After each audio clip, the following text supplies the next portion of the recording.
بدریا گر گرہ افتد بکارم بجز طوفان نمی خواہم کشودے.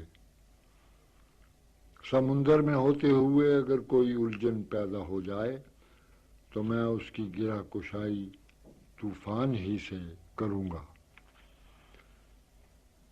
سمندر کے مسافر کی الجھن کون سی ہوتی ہے؟ کشتی طوفان میں گر جاتی ہے. مسافر اس طوفان سے باہر نکلنے کی کوشش کرتا ہے، لیکن اقبال کا نظریہ الگ ہے.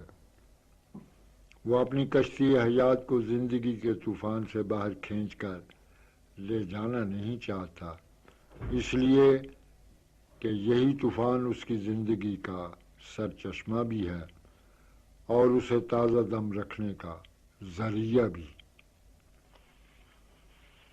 اقبال طرح طرح کی باتیں کرتا ہے اور تیور بدل کر کرتا ہے.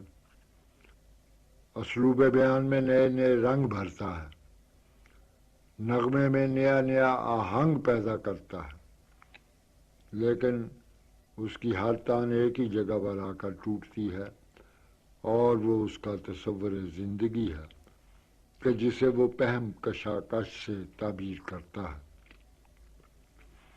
اس کے لیے وہ مختلف تشبیہیں اور استعارے استعمال کرتا ہے، علامتیں وضع کرتا ہے اور اپنے خیال کو ذہن نشین کرانے کے لیے ہر قسم کا فنی حربہ بھی تلاش کرتا ہے. جس خیال کا اظہار اس نے آج کے شعر میں کیا ہے وہ اس کا عام تصور حیات ہے جس سے ہم سب لوگ بخوبی آشنا ہیں. چند شعر سنیے. مثل ہے زمانہ باتوں نہ سازت تو با زمانہ بساز. اقبال اس کہنہ اور فرسودہ رسم کا قائل نہیں.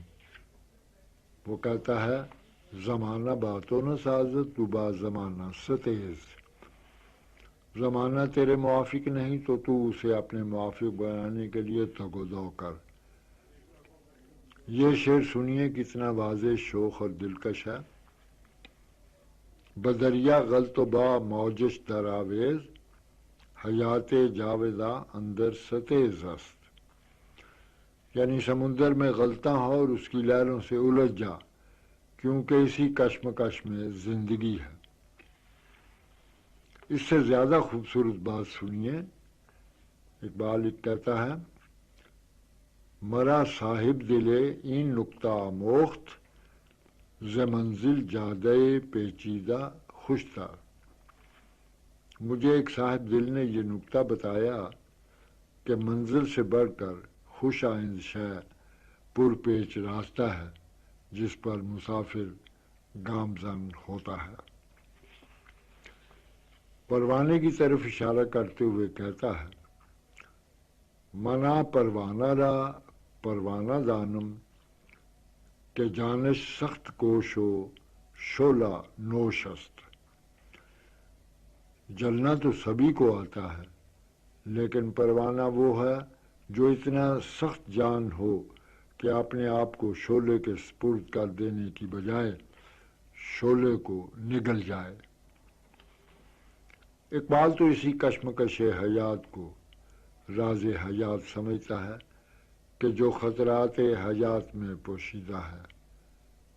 اگر خواہی حیات اندر خطر زی، اور اگر تجھے واقعی جان کی تلاش ہے تو اس تب و تاب اور طلب کو طلب کر جو کہیں ختم نہ ہو.